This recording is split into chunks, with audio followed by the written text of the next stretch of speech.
comment ils vont? Bon, bienvenue chez moi. Je me présente, je m'appelle Elsa Weiss, je suis photographe indépendante, créatrice de Vels Artistes Photographie et art thérapeute certifiée. Vous m'avez peut-être déjà vu sur Instagram, sur TikTok, sur Facebook, sur LinkedIn, sur Snapchat ou sur mon site, mais bienvenue sur mon YouTube.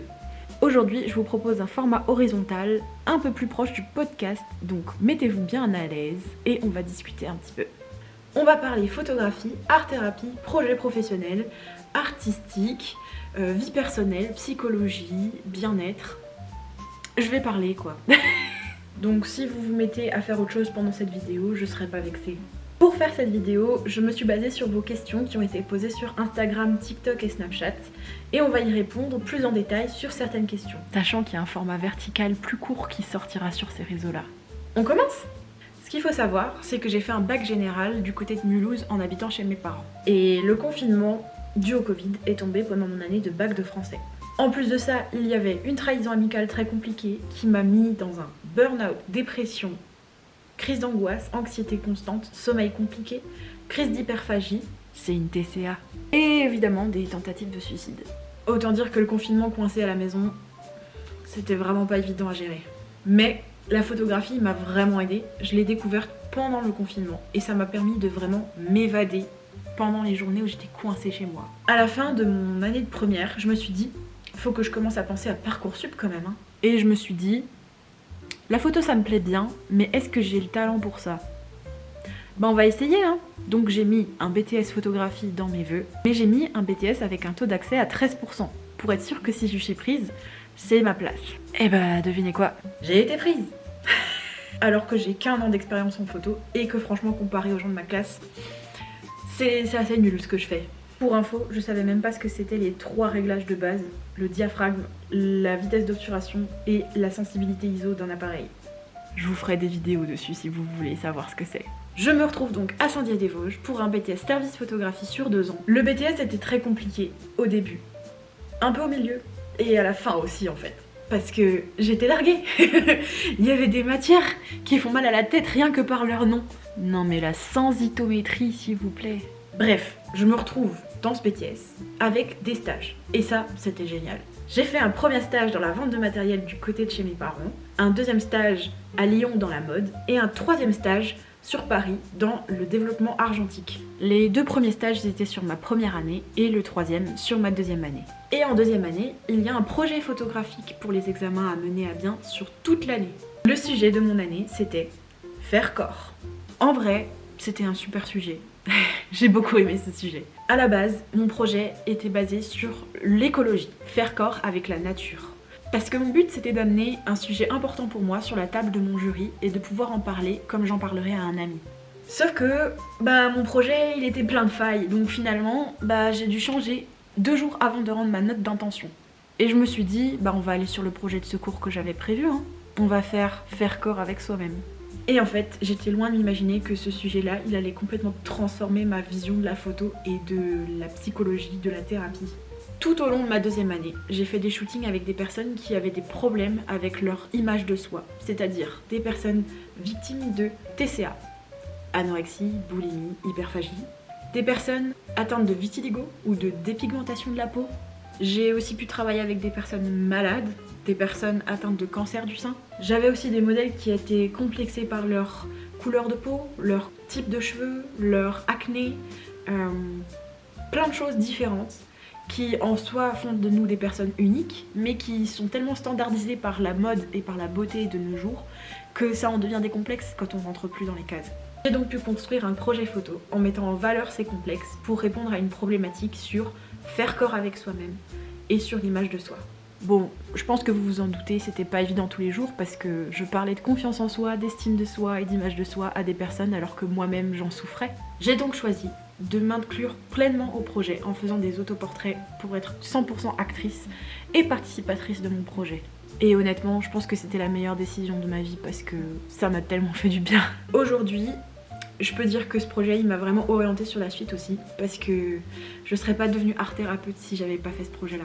Suite à mon BTS, mon projet Faire Corps m'a permis d'aller dans une certification en art-thérapie. Et quand on y pense, c'est assez dingue de se dire qu'un projet d'examen, il peut t'emmener voir ta vocation. Entre juin 2023 et décembre 2023, j'étais en phase de recherche sur la suite de mon aventure et sur mon projet professionnel. C'était une phase pas très facile pour moi parce que je devais être inactive pendant un certain temps pour aussi me reposer, mais en même temps chercher des choses que j'avais envie de faire à une période où franchement les envies, j'avais du mal à les avoir. Je me suis renseignée et j'ai trouvé une formation d'art-thérapie pour faire tout à distance et revenir chez mes parents.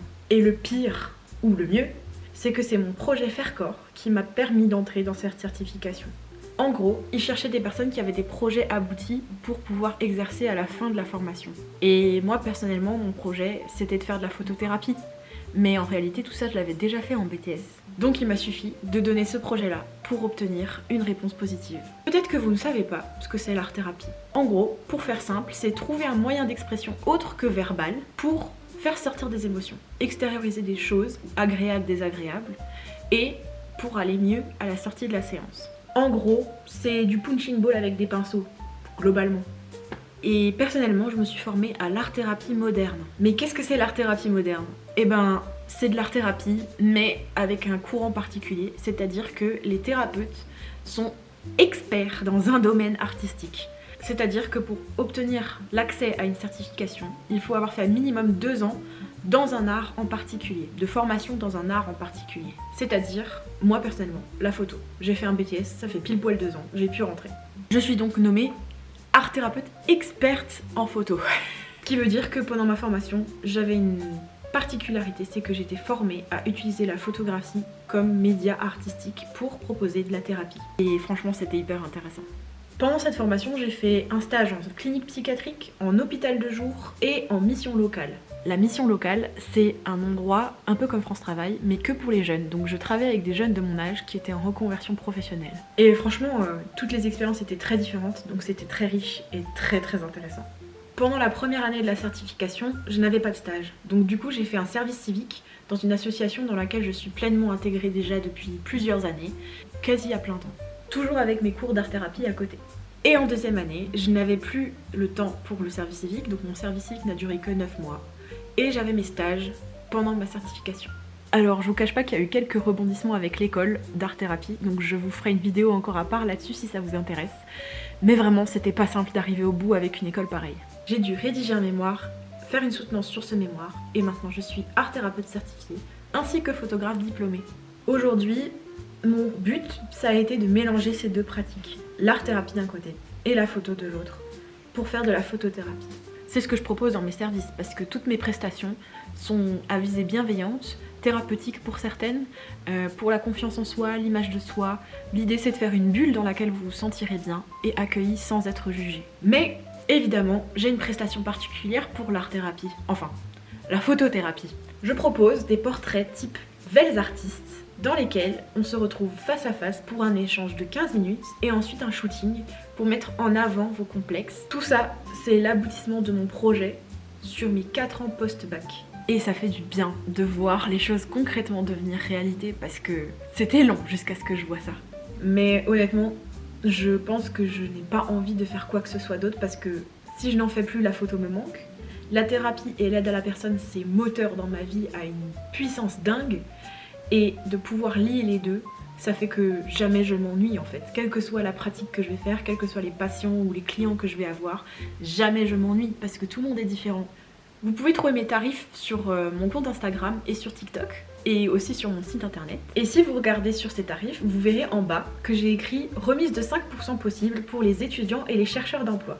Pour la thérapie et pour la photographie, ça me paraissait hyper important de pouvoir proposer un tarif particulier pour les personnes qui n'ont pas les moyens. Ceci dit, je propose aussi un tarif particulier pour les associations. Comme je l'ai dit tout à l'heure dans la vidéo, je suis très impliquée dans une association sur Mulhouse. J'ai donc beaucoup été bénévole là-bas et fait beaucoup de photos gratuitement pour ces gens là-bas. J'ai fait ça avec beaucoup de plaisir, il n'y a pas de souci. Mais j'avoue que maintenant que c'est mon métier et que ça reste une association, le but est de trouver un juste milieu pour que moi je gagne ma vie et pour que l'association ne soit pas ruinée par des prestations photos. Donc pour une association, je suis prête à faire une remise de 50% sur mon prix s'il y a un justificatif présenté pour un événement en particulier. Par exemple, si une association me contacte pour faire des photos lors d'un événement sportif caritatif, je vais proposer mes services à moins 50% pour du reportage. Ça me tenait énormément à cœur de pouvoir proposer ces remises parce que j'ai été moi-même proche de ce type de personnes qui sont concernées par ce choix et ce compromis de devoir dire ok, est-ce qu'on fait appel à un photographe qui est quand même très cher ou est-ce qu'on fait les photos nous-mêmes avec des portables, quitte à ce qu'elles soient de moins bonne qualité, voire floues, voire mauvaises, juste parce qu'on n'a pas les moyens. Des fois, je suis d'accord, c'est pas évident, parce qu'un photographe, il doit aussi gagner sa vie, mais de pouvoir proposer ces remises, c'est vraiment la preuve que c'est possible de faire un prix adapté à ce type de personnes. Bon, on a bien parlé. Enfin, j'ai beaucoup parlé, désolée. On a abordé beaucoup de sujets un peu particuliers, comme l'art-thérapie. Si ça vous dit que j'en fasse une vidéo particulière, n'hésitez pas. En tout cas, personnellement, j'ai beaucoup aimé faire ce format. J'espère que vous, ça vous a autant plu qu'à moi. Si mon travail vous intéresse, n'hésitez pas à aller sur Instagram, Facebook, TikTok, LinkedIn, Pinterest, ou aussi sur Snapchat. Si vous voulez m'écrire, n'hésitez pas, il y a une adresse mail et un numéro pour ça. Et surtout, prenez soin de vous. On se retrouve très bientôt, j'espère, et je vous fais plein de bisous. Depuis quand fais-tu de la photo? Quel âge as-tu? C'est pas une question qui se pose, ça, non? Bref, est-ce que c'est ton métier initial, ta formation? Initial, c'est-à-dire? Quels sont tes tarifs? Mais je les ai postés en même temps que le sondage, pourquoi les gens y demandent? Est-ce que c'est facile l'entreprise individuelle? Non! Quel matériel utilises-tu? Oh, j'ai fait tellement de vidéos pour le vertical, je vais pas le refaire. Des salons, des expos, présentations ou stages? Oh les gars, vous allez trop vite, c'est quoi ces questions? Quels sont les aliments inattendus à gérer? Oh, moi, hein. Pourquoi tu fais tout ça? Pour les sous. Mais non, parce que j'aime ça. Qui ferait de la photo à son compte s'il n'aimait pas ça? En vrai, je sais pas si... je sais pas si j'aime trop ce plan-là. Je suis très proche du micro. En vrai, la lumière, elle est bien, mais... Non, horrible ça, c'est très cringe. Quel est ton plus beau ou gros challenge? Pas replonger dans la dépression, hein. Tu es art thérapeute, photographe ou photothérapeute?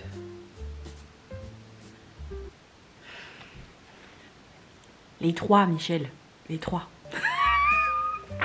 Mamie, ces questions, c'est dingue. Je sais pas comment je peux y répondre de manière plus développée. Oh mince. Depuis le début, j'ai du rouge à lèvres qui dépasse. Cool. Tu as fait quoi comme bac?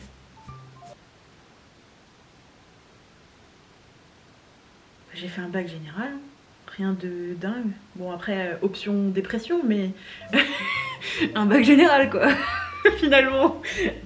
Le focus il se fait pas. Ah voilà, c'est mieux. Oh, cette vidéo va être longue à tourner.